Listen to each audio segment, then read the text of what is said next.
தூரமா இருந்த ஒரு அழகான காட்டுல காலுக்காகவும் கோரிக்காகவும் ஒரு சின்ன கூட்டுல வாழ்ந்து வந்தாங்க. இந்த காகங்களுக்கு கல்யாணம் ஆகி கொஞ்ச நாள் தான் ஆகியிருந்தது. காலுக்காகவும் அந்த காட்டுல உள்ள ஒரு ஃபேக்டரியில வேலை பார்த்து சம்பளம் வாங்கிட்டு இருந்தது. அதுல வர வருமானத்தை வச்சு காலுக்காகவும் கோரிக்காகவும் சந்தோஷமா குடும்பம் நடத்திக்கிட்டு இருந்தாங்க. காலுஜி, நாளைக்கு ஞாயிற்றுக்கிழமை தானே, என்ன எங்கேயாவது வெளியில அழைச்சிக்கிட்டு போங்க. கோரி, இப்ப என் கையில பணம் இல்ல, ஒரு வாரம் பொறுத்துக்க, அடுத்த வாரம் சம்பளம் வந்துடும். சம்பளம் வந்த உடனே நாம இஷ்டம் போல வெளியில போலாம். காலுஜி, நீங்களும் மாசம் மாசம் இப்படிதான் சொல்றீங்க, ஆனா சம்பளம் வர்றதும் தெரிய மாட்டேங்குது, போறதும் தெரிய மாட்டேங்குது. நீங்க உடனே பொறு கோரி, அடுத்த மாசம் பாக்கலாங்கிறீங்க. மாசம் மாசம் நான் இதை தான் பார்த்துக்கிட்டு இருக்கேனே தவிர ஒரு நாளும் நீங்க என்ன வெளியில அழைச்சிட்டு போய் பார்த்ததே இல்லை. இவங்க இப்படி பேசிக்கிட்டு இருக்கும்போது அங்க கோரிக்காகத்தோட தம்பி சுப்பண்ணா காகம் தன்னோட அக்கா வீட்டுக்கு வந்தது. சுப்பண்ணா காகத்தை பார்க்க கோரிக்கு தம்பி மாதிரி இருக்காது, அண்ணன் மாதிரி இருக்கும். சுப்பண்ணாவோட வாட்ட சாட்டமான உடம்ப பார்க்கும்போது காலுக்காகத்துக்கு மனசுக்குள்ள ஒரு பயம் இருக்கதான் செஞ்சது. சுப்பண்ணா, வாடா வா. என்னடா சொல்லாம கொல்லாம வந்திருக்க? அது ஒண்ணும் இல்லக்கா, இந்த பக்கம் போற வேலை இருந்தது, அதான் போறப்ப சரி உன்னையும் பாத்துட்டு போலான்னு வந்தேன். காலுஜி, முத என் தம்பி நம்ம வீட்டுக்கு வந்திருக்கான், நீங்க போய் 1 கிலோ கறி எடுத்துக்கிட்டு வாங்க. என்னது, கறி குழம்பா? வேலையெல்லாம் அப்புறம் பாத்துக்கலாம், முதல்ல அக்கா வீட்டுல உக்காந்து கறி குழம்ப ஒரு புடி புடிச்சிட்டு போக வேண்டியதுதான். என்ன இது, ஞாயிற்றுக்கிழமையும் அதுவுமா?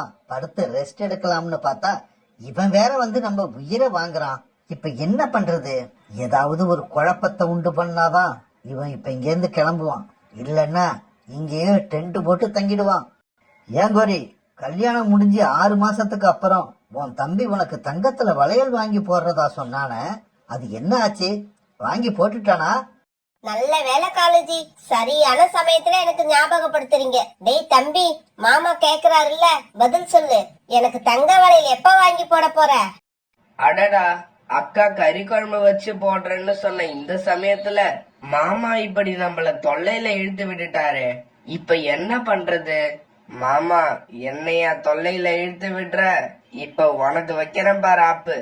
அக்கா, உனக்கு வளையல் வாங்கி கொடுக்கறது எனக்கு ஒன்னும் பெரிய விஷயம் இல்ல, ஆனா பாரு, நான் இப்ப உனக்கு வளையல் வாங்கி கொடுக்கறேன்னு வச்சுக்க, இந்த கூட்டுல அந்த தங்க வளையல உன்னால பாதுகாப்பா வச்சுக்க முடியுமா? கண்டிப்பா முடியாது. அதனாலதான் சொல்றேன், முதல்ல மாமா கிட்ட சொல்லி நல்ல வீடா ஒண்ணு வாங்க சொல்லு, அதுக்கப்புறம் என்கிட்ட வந்து வளையல கேளு. காலுஜி, தம்பி சொல்றதுலயும் ஒரு அர்த்தம் இருக்கு. நீங்க சீக்கிரமா ஒரு வீட்டை வாங்குங்க, அப்பதான் நான் ஆசைப்பட்டபடி தங்க வளையல் போட்டுக்க முடியும். அப்பாடா, வளையல் பிரச்சனை நமக்கு தற்காலிகமா தீந்துருச்சு. இதுக்கப்புறம் இங்க இருக்க கூடாது. மாமா நம்மள மாட்டி விட அடுத்த ஐடியா பண்றதுக்குள்ள இந்த இடத்த விட்டு எஸ்கேப் ஆக வேண்டியதுதான். அக்கா, எனக்கு அவசரமா கொஞ்சம் வேலை இருக்கு, அதனால நான் இப்பவே கிளம்புறேன். கறி குழம்ப இன்னும் ஒரு நாள் வந்து சாப்பிட்டுக்கிறேன். இப்படி சொன்ன சுப்பண்ணா அங்கிருந்து கிளம்பி பறந்து போயிடுச்சு. காலுஜி, நீங்க என்ன பண்ணுவீங்களோ ஏது பண்ணுவீங்களோ எனக்கு தெரியாது.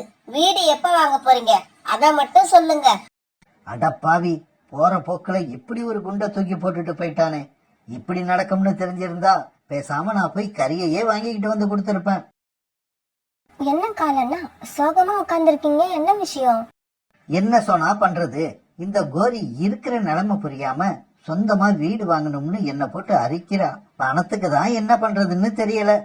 காலண்ணா, இதுக்கு ஏன் கவலைப்பட்டுக்கிட்டு உட்கார்ந்துருக்கீங்க? என்கிட்ட இப்ப வீடு வாங்குற அளவுக்கு பணம் இல்லைன்னு சொல்ல வேண்டியது தானே? சோனா, கோரி புரிஞ்சுக்கிற ஜெம்மமா இருந்தா சொல்லி புரிய வைக்கலாம். கோரிய பத்தி உனக்கு தெரியாதா? புது வீடு வாங்கியே ஆகணும்னு பிடிவாதமா நிக்கிறா. காலு, நீ அப்பனா ஒண்ணு பண்ணு, ஆந்த சேட்ட போய் பாரு. வீடு வாங்கறதுக்கு அவர்கிட்ட இப்ப பணத்தை கடனா வாங்கிக்கிட்டு உனக்கு பணம் கிடைக்கிறப்ப திரும்ப கொடு. புறா, அருமையான ஐடியா கொடுத்திருக்க. எதையோ பத்தி யோசிச்சுக்கிட்டு இருந்தனா அந்த சேட்டை பத்தி யோசிக்கவே இல்ல. இதோ இப்பவே போறேன் அந்த சேட்டுக்கிட்ட. இப்படி சொன்ன காலுக்காகவும் பிறகு அந்த சேட்டை பாக்குறதுக்காக பறந்து போச்சு.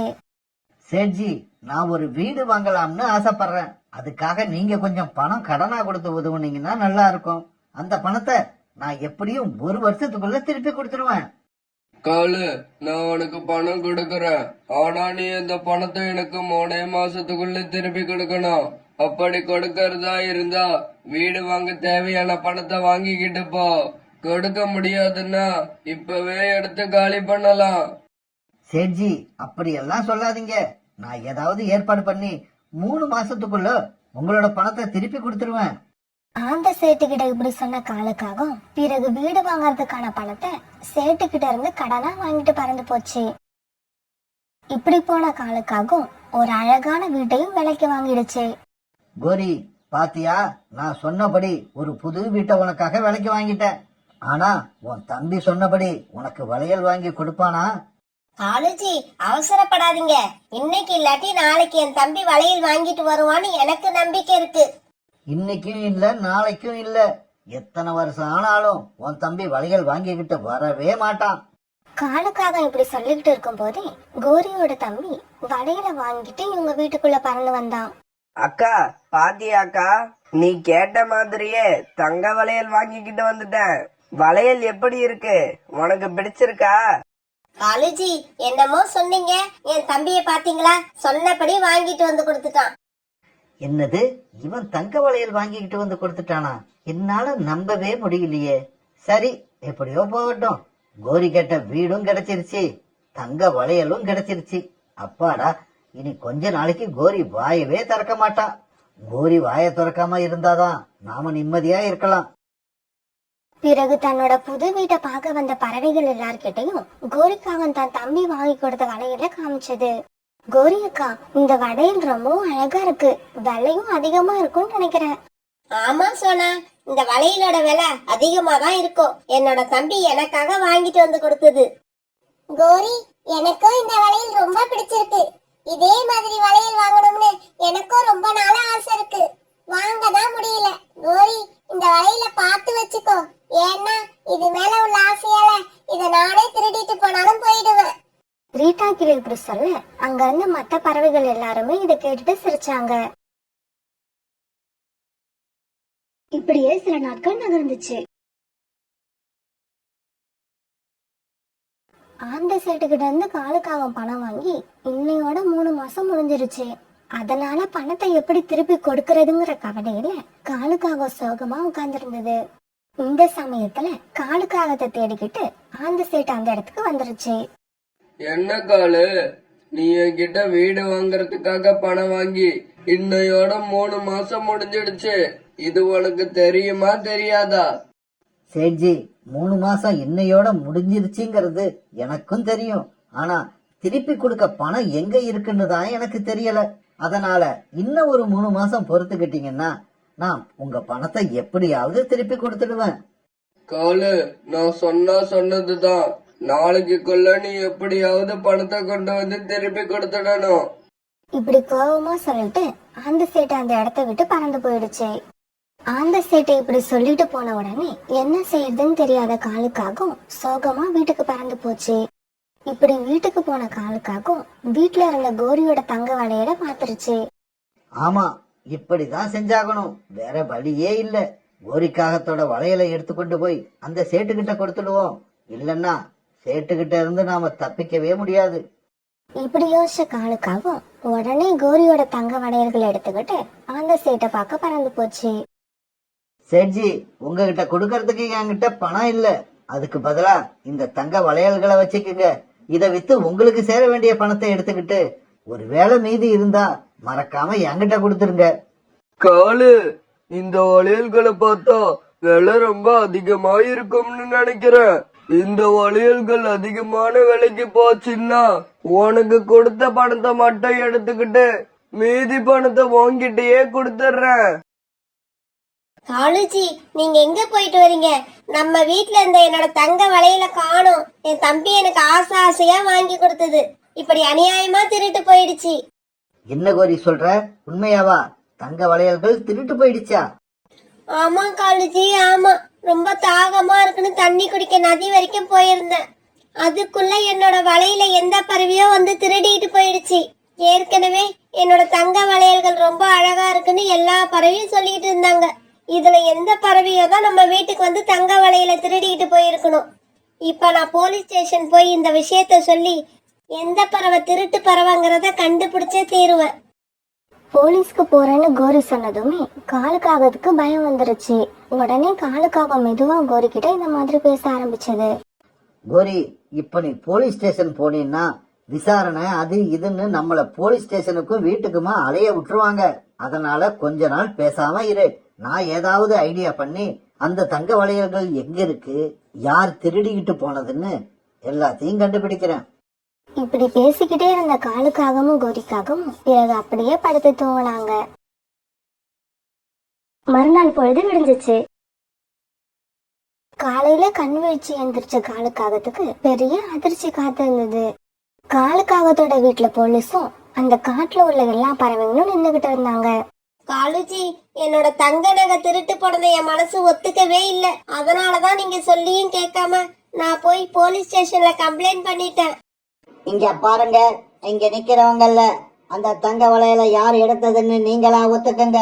நாங்களா கண்டுபிடிச்சோம். உங்க உடம்புல உயிர் மட்டும்தான் இருக்கும், வேற எதுவும் இருக்காது. போலீஸ்காரர் இப்படி சொன்னதை கேட்ட காலுக்காகத்துக்கு என்ன பண்றதுன்னே தெரியல. அடிவயிறு எல்லாம் கலக்க ஆரம்பிச்சிருச்சு.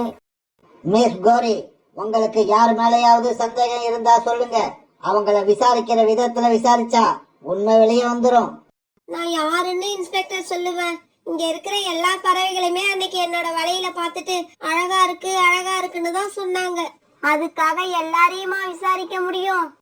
இப்படி சொன்ன கோரிக்காகத்துக்கு திடீர்னு அன்னைக்கு ரீட்டா கிளி பேசினது ஞாபகம் வந்தது. சார் சார், இதோ நிக்குது பாருங்க இந்த ரீட்டா கிளி. இதுதான் அன்னைக்கு என் வலையில பார்த்துட்டு இந்த வலையில பத்திரமா வச்சுக்கோங்க, இல்லாட்டி நானே திருடிட்டு போயிடுவேன்னு என்கிட்டயே சொல்லுச்சு. கோரியக்கா, என்ன இது இப்படி பேசுறீங்க? அன்னைக்கு நான் திருடிட்டு போயிடுவேன்னு சும்மா விளையாட்டுக்கு தான் சொன்னேன். அத போய் இப்படி போலீஸ் கிட்ட சொல்றீங்க. உங்களுக்கு என் மேல அப்படியே நம்பிக்கை இல்லாம போயிடுச்சு. இவங்க எல்லாரும் இப்படி பேசிக்கிட்டு இருக்க நேரத்துல ஆந்த சேட்டு காலுக்காக கொடுத்த வளையல எடுத்துக்கிட்டு காலுக்காக வீட்டுக்கு வந்தது. ஆந்த சேட்டு கையில தன்னோட வளையல்களை பார்த்த கோரிக்காகத்துக்கு சந்தோஷம் தாங்கல. போலீஸார் போலீஸார், திருட்டு போன என்னோட தங்க வளையல்கள் இதுதான். கிடைச்சிடுச்சு கிடைச்சிடுச்சு, என்னோட தங்க வளையல் திரும்பவும் எனக்கே கிடைச்சிடுச்சு. போலீஸார், என்ன இன்னும் வேடிக்கை பார்த்துக்கிட்டு இருக்கீங்க? என்னோட தங்க வளையல்களை திருடிட்டு போன இந்த சேட்சிய முதல்ல கைது பண்ணுங்க. கோரி, என்ன கைது பண்றது இருக்கட்டும். முதல்ல இந்த வளையல்களை தங்க வளையல்னு சொல்றத நிறுத்து. இந்த வளையல்கள் ரெண்டுமே தங்கம் இல்ல, தங்க நகைகள் மாதிரியே செய்யப்பட்ட கவரிங் வளையல். அந்த சேட்ஜி, இந்த வளையல்கள் உங்ககிட்ட எப்படி வந்தது? முதல்ல அதற்கான காரணத்தை சொல்லுங்க. பிறகு ஆந்த சேட்ஜி நடந்தது எல்லாத்தையும் போலீஸ் கிட்ட எடுத்து சொன்னாரு.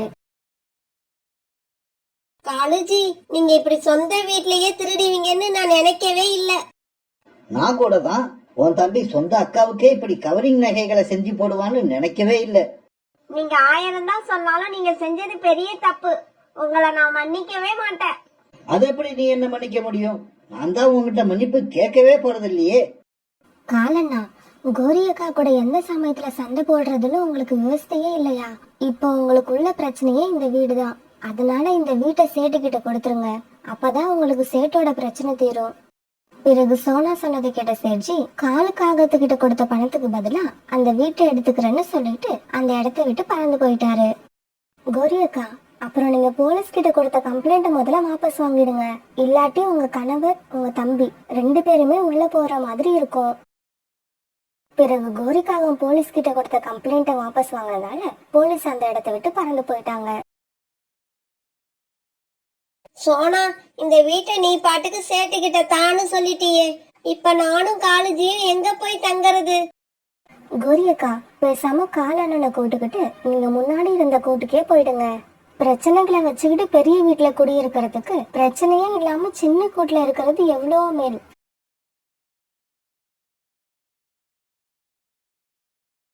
தூரமா இருந்த ஒரு காட்டுல சோனா குருவி தான் பொண்ணு கியூட்டியோட வாழ்ந்து வந்தது. கியூட்டி தான் பேருக்கு ஏத்த மாதிரி ரொம்ப கியூட்டா இருப்பா.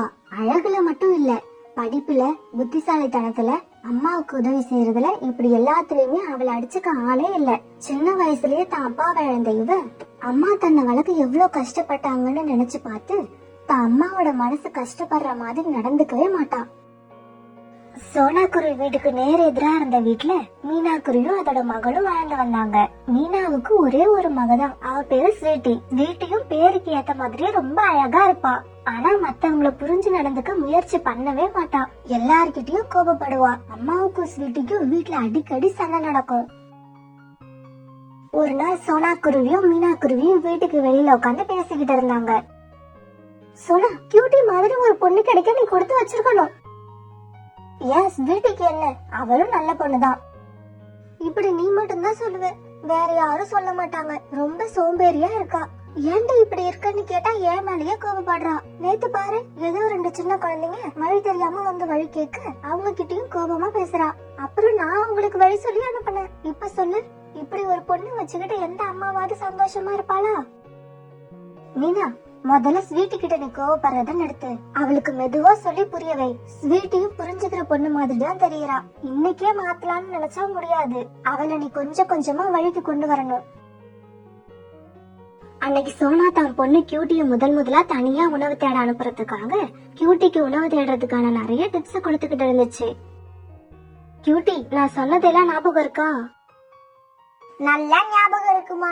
அதிக தானியங்கள் இருக்கிற இடத்துல ஆபத்து கூடவே இருக்கும். உணவு தேட போற இடத்துல நல்லவங்களையும் சந்திப்போம், கெட்டவங்களையும் சந்திப்போம். கெட்டவங்களை கண்டா ஒதுங்கி வந்துடணும். அப்புறம் நம்மளை விட சின்னவங்க கிட்டயும் நம்மளை விட பெரியவங்க கிட்டயும் அன்பா இருக்கணும். இப்படி சொல்லிட்டு கியூட்டி உணவு தேட பறந்து போச்சு. இப்ப சோனா குருவியோட வீட்டுக்கு மீனா குருவி வந்துச்சு. சோனா, எங்க கியூட்டிய காணோம்? இவ்வளவு நாள் உணவு தேட என் கூடவே வந்துகிட்டு இருந்தாவல, இன்னைக்குதான் தனியா அனுப்பியிருக்க. ஸ்வீட்டியையும் இன்னைக்குதான் தனியா அனுப்பியிருக்க. கியூட்டி தனியா போறது தெரிஞ்சிருந்தா அவ கூடவே இவளையும் அனுப்பியிருப்ப. இவ தனியா போயிட்டு என்ன பண்ணிட்டு வராளோ பயமா இருக்கு. இப்படி உணவு தேட போன கியூட்டி கொஞ்ச நேரத்துக்கு அப்புறம் ஒரு இடத்துல தானியங்கள் அதிகமா கிடக்கிறத பார்த்தது. தானியங்கள் நிறைய இருக்கிறத பார்த்தா ஆசையா இருக்கு. இருந்தாலும் அம்மா அந்த இடத்த சுத்தி நல்லா கவனிக்க சொல்லிருக்காங்க. இப்படி நினைச்சுக்கிட்டு அந்த இடத்த நல்லா கவனிச்ச கியூட்டியோட கண்ணுல அங்க மறைச்சு வச்சிருந்த வன தெரிஞ்சது. அதிகமா தானியங்கள் இருந்தா அங்க ஆபத்து இருக்குன்னு அம்மா சொன்னது உண்மைதான். இப்படி நினைச்சுக்கிட்டு அங்கிருந்து பறந்து போன கியூட்டி கொஞ்ச நேரம் போன உடனே ஒரு பழம் தரையில கிடக்கிறத பாத்துச்சு. அந்த பழத்துக்கிட்ட கியூட்டி போறதுக்குள்ள ஒரு சின்ன பறவையும் அங்க வந்து உட்கார்ந்துருச்சு. அக்கா அக்கா, எனக்கு ரொம்ப பசிக்குது. இந்த பழத்தை நான் எடுத்துக்கலாமா? தாராளமா எடுத்துக்க. அந்த சின்ன பறவைய பார்க்க பாவமா இருந்ததால அந்த பழத்தை அந்த பறவைக்கே விட்டுட்டு வேற இடத்த நோக்கி பறந்து போச்சு. இப்படி பறந்த கியூட்டி இன்னும் கொஞ்சம் தூரம் போன உடனே ஒரு இடத்துல கொஞ்சம் தானியங்களை பார்த்தது. அதை பார்த்த உடனே அதுக்கு ரொம்ப சந்தோஷமா இருந்தது. மகிழ்ச்சியோட அதை எடுத்துக்கிட்டு தன்னோட வீட்டுக்கு திரும்பிச்சு. உணவு தேட போன பொண்ணுங்க இன்னும் வரலையேன்னு சோனாவும் மீனும் கவலையோட உட்கார்ந்துருக்கும் போது அங்க உணவு தேட போன கியூட்டி முதல்ல வந்தது. அது கொஞ்சம் போல தானியங்களை எடுத்து வந்தது. கியூட்டி, உணவு தேட போன அனுபவம் எப்படி இருந்துச்சு? ரொம்ப நல்லா இருந்துச்சுமா. நீ சொல்லி கொடுத்த விஷயம் எல்லாம் ரொம்ப யூஸ்ஃபுல்லா இருந்தது. கியூட்டி, வழியில ஸ்வீட்டி எங்கேயாவது பாத்தியா? இல்லையே ஆண்டி, நான் எங்கேயும் பார்க்கலையே. சோனா, அவ கியூட்டிய மாதிரி பொறுமையா பேச தெரியாது. இவளை விட வயசுல சின்னவங்க கிட்ட பாசமா நடந்துக்க மாட்டா. அதுதான் எனக்கு பயமா இருக்கு. மீனா இப்படி சொல்லிட்டு இருக்கும் போதே அங்க ஸ்வீட்டியும் வந்து சேர்ந்தது. அம்மா பாத்தியா, உனக்காக ஃப்ரெஷ்ஷான பழங்கள் எடுத்து வந்திருக்கேன். அட, என் கண்ணை என்னாலேயே நம்ப முடியலையே. என் பொண்ணா இது? ஆமா, இந்த பழங்கள் உனக்கு எப்படி கிடைச்சது? அம்மா, பசிச்சா பழங்களை சாப்பிடு, இல்லனா விட்டுடு. அதை விட்டுட்டு எப்படி வந்துச்சு ஏது வந்துச்சுன்னு கேட்டுக்கிட்டு. ஸ்வீட்டி இப்படி சொல்லிக்கிட்டு இருக்கும் போதே கோரிக்காவும் அது பையன் ஜக்கு, ஒரு புறா குழந்தையோட பாட்டி இப்படி 2 பேரும் வந்தாங்க. அவங்க வந்து சத்தம் போட ஆரம்பிச்சதுக்கு அப்புறம் தான் தெரியுது ஸ்வீட்டி அந்த சின்ன பறவை கிட்ட இருந்து இந்த 2 பழங்களையும் மிரட்டி வாங்கிட்டு வந்திருக்குன்னு. கோரி அக்கா, தயவு செஞ்சு என் பொண்ணு மன்னிச்சிருங்க. இதுக்கப்புறம் இந்த மாதிரி நடந்துக்காம பாத்துக்கிறேன். இந்தாங்க, உங்க பழங்களை எடுத்துக்கிட்டு போங்க. இப்படி சொல்லி கோபமா வந்தவங்க கிட்ட மன்னிப்பு கேட்டு பழங்களை கொடுத்து அனுப்புறதுக்குள்ள மீனா படாத பாடுபட்டுடுச்சு. மீனா, உன் பொண்ணு என் பையனை மிரட்டினதோட விட்டுட்டா. அதனாலதான் நான் எதுவும் செய்யாம போறேன். மேல கைய வச்சிருந்தா நீயும் இருக்க மாட்ட, உன் பொண்ணும் இருக்க மாட்டா. இப்படி வந்தவங்கள ரொம்ப கஷ்டப்பட்டு அனுப்பிட்டு திரும்பி பார்த்தா அங்க ஸ்வீட்டிய காணோம். சோனா என்ன பெரிய சிக்கல்ல இழுத்து விட்டுட்டு அவ வீட்டுக்குள்ள போய் பதுங்கிட்டா பாத்தியா? எல்லாம் என் தலை விதி. ஒரு நாள் சோனாவும் மீனாவும் தன் பொண்ணுங்களோட உட்காந்து பேசிக்கிட்டு இருக்கப்ப அங்க ஒரு அம்மா வந்தாங்க. வேற காட்டுல இருந்து நானும் என் பையனும் இந்த காட்டுக்கு புதுசா வந்திருக்கோம். நாளைக்கு எங்க வீட்டுல பால் காய்ச்ச போறோம். அவசியம் நீங்க 2 பேரும் குடும்பத்தோட வந்துருங்க. கண்டிப்பா வரோம் அம்மா. அப்புறம் ஏதாவது உதவி தேவைப்பட்டா சொல்லுங்க, நாங்க வந்து செஞ்சு தரோம். ரொம்ப நன்றிமா இப்படி கேட்டதுக்கு. இந்த காலத்துல இப்படி கேக்குறவங்க யாரு இருக்கா? வீட்டுல நீங்களும் உங்க பையனும் மட்டும்தானா? ஆமா அம்மா, நானும் என் பையனும் மட்டும்தான். அவனுக்கு ஒரு கல்யாணம் பண்ணிட்டா நிம்மதியா உக்காரலான்னு பாக்குறேன். எந்த பொண்ணை பார்த்தாலும் பிடிக்கலன்னு சொல்லிக்கிட்டே இருக்கான். இந்த காட்டுக்கு நாங்க வந்த ராத்திரியாவது என் பையனுக்கு பிடிச்ச பொண்ணா கிடைக்குதான்னு பாப்போம். இப்படி சொல்லிட்டு கிளம்பி போன அந்த அம்மா சோனாவை பார்த்து, இது யாரு, உன் பொண்ணாமா?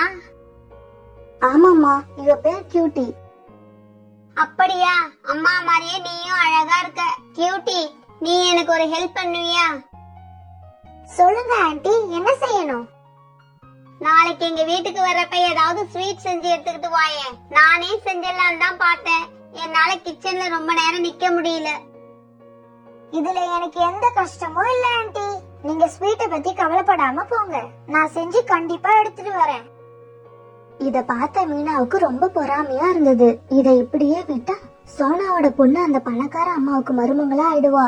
இந்த சான்ஸை எப்படியாவது கியூட்டி கிட்ட இருந்து தட்டி பறிச்சு தான் பொண்ணு அந்த வீட்டுக்கு மருமகளா ஆகணும்னு மனசுக்குள்ளேயே திட்டம் போட்டா மீனா.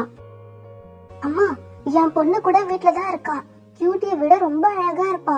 உங்களுக்கு ஆட்சேபணம் இல்லனா உங்க வீட்டுக்கு தேவையான ஸ்வீட்டை நானும் என் பொண்ணு செஞ்சு எடுத்துக்கிட்டு வரோம்.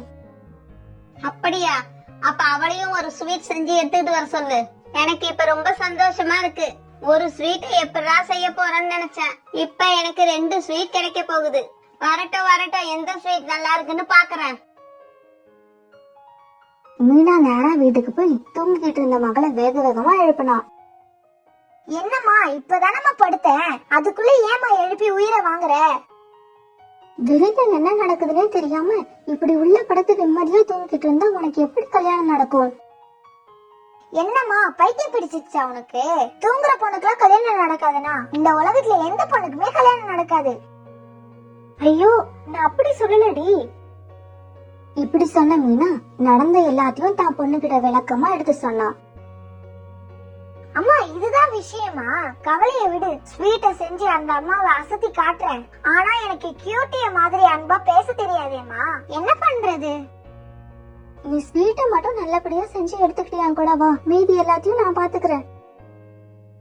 மறுநாள் பொழுது விழுந்துச்சு.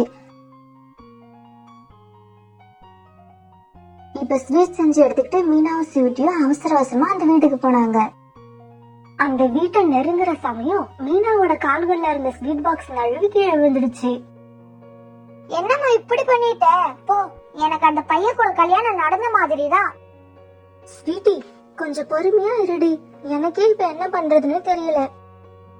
இவங்க இப்படி பேசிக்கிட்டு இருக்கும் போதே சோனாவும் கியூட்டியும் அங்க வந்தாங்க. மீனா, என்னாச்சு? ஸ்வீட் எல்லாம் கீழே விழுந்து கிடக்கு. சோனா, நாங்க செஞ்சு எடுத்துக்கிட்டு வந்த ஸ்வீட் எல்லாம் கீழே விழுந்துடுச்சு. இப்ப உன்னை விட்டா எனக்கு உதவி பண்ண வேற யாரும் இல்ல. எனக்கு நீதான் உதவி பண்ணணும், பிளீஸ் பிளீஸ். இப்படி சோனா குருவி கிட்ட கெஞ்சி கேட்ட மீனா குருவி அழ ஆரம்பிச்சது. மீனா, முதல்ல அழறத நிறுத்து. நான் என்ன செய்யணும் சொல்லு. நீயும் கியூட்டியும் உங்க வீட்டுக்கு வந்தா கண்டிப்பா உங்க கியூட்டிய தான் மணப்பெண்ணா தேர்ந்தெடுப்பாங்க. அதனால அந்த ஸ்வீட் பாக்ஸை எங்க கிட்ட கொடுத்துட்டு நீ கியூட்டிய அழைச்சுக்கிட்டு உங்க வீட்டுக்கு போயிடு. கியூட்டியோட அழகுக்கும் குணத்துக்கும் அவளுக்கு நிறைய மாப்பிள்ளை கிடைப்பாங்க. ஆனா என் பொண்ணுக்கு இந்த மாதிரி பணக்கார இடம் கிடைக்கிறது கஷ்டம். இதனாலதான் சொல்றேன், தயவு செஞ்சு திரும்பி போயிடு. மீனா அழுததை பார்த்த சோனாவுக்கு ரொம்ப கஷ்டமா இருந்தது. இருந்தாலும் தன்னோட பொண்ணுக்கு வந்த ஒரு நல்ல வாய்ப்பை தவற விடுறோமோங்கிற எண்ணமும் இருந்தது. இருந்தாலும் வேற வழி இல்லாம தான் பொண்ணு கியூட்டி கிட்ட இப்படி சொன்னா. கியூட்டி, அந்த ஸ்வீட் பாக்ஸ ஸ்வீட்டி கிட்ட கொடு. கியூட்டியும் மறுபேச்சு பேசாம ஸ்வீட் பாக்ஸ கொடுக்க அத ஸ்வீட்டி சந்தோஷமா வாங்கிச்சு. இப்ப மீனாவும் ஸ்வீட்டியும் சந்தோஷமா பறக்க சோனாவும் கியூட்டியும் தங்களோட வீட்டுக்கு போனாங்க. இப்படி சோனா குருவியையும் சோனா பொண்ணு கியூட்டியையும் திருப்பி அனுப்பின மீனா தான் பொண்ணோட அவங்க வீட்டுக்கு போச்சு. ஆமா, நீங்க வந்துட்டீங்க. எங்க சோனாவையும் அவங்க பொண்ணு கியூட்டியையும் காணோம். அவங்களா? அவங்க வர்றது சந்தேகம் தான். ஏம்மா, என்னாச்சு? சோனாவோட பொண்ணு கியூட்டி ஒரு சரியான சோம்பேறி. எதுக்காகவும் உடம்ப வளைச்சுக்கவே மாட்டா. ஆனா என் பொண்ணு அப்படி இல்ல. வயசுல பெரியவங்க ஏதாவது உதவி கேட்டா உடனே உயிரை கூட கொடுப்பா. அப்படி ஒரு பணிவு.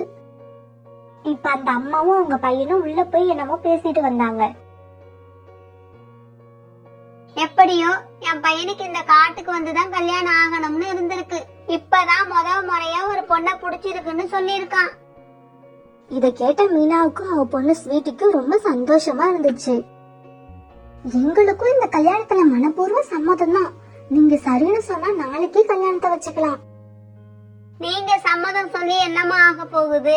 கல்யாண பொண்ணோட அம்மா சோனா தானே சம்மதம் சொல்லணும். என்ன சொல்றீங்க? அப்ப உங்க பையனுக்கு பிடிச்ச பொண்ணு ஏன் பொண்ணு இல்லையா? இல்ல, எனக்கு பிடிச்சது சோனா ஆண்டி பொண்ணு கியூட்டியே தான். ஆண்டி, வர்ற வழியில நீங்க ஸ்வீட்டை கொட்டினது, கியூட்டி கிட்ட இருந்து ஸ்வீட் பாக்ஸ வாங்கினது, இப்படி எல்லாத்தையுமே நானும் எங்க அம்மாவும் பாத்துக்கிட்டு தான் இருந்தோம்.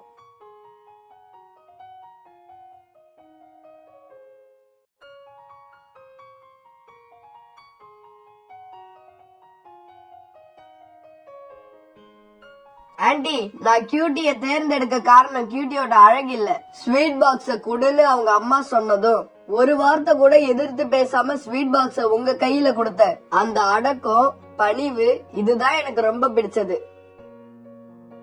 பிறகு நல்ல ஒரு நாள்ல சோனா பொண்ணு கியூட்டிக்கும் அந்த பையனுக்கும் ரொம்ப தடபுடலா கல்யாணம் நடந்தது. ஃப்ரெண்ட்ஸ், நமக்கு என்ன கிடைக்கணும்னு இருக்கோ நமக்கு அது கண்டிப்பா கிடைக்கும். அடுத்தவங்களோட வாய்ப்பை நம்ம தட்டி பறிக்கணும்னு நினைச்சாலும் முடிவு என்னவோ இப்படிதான் இருக்கும்.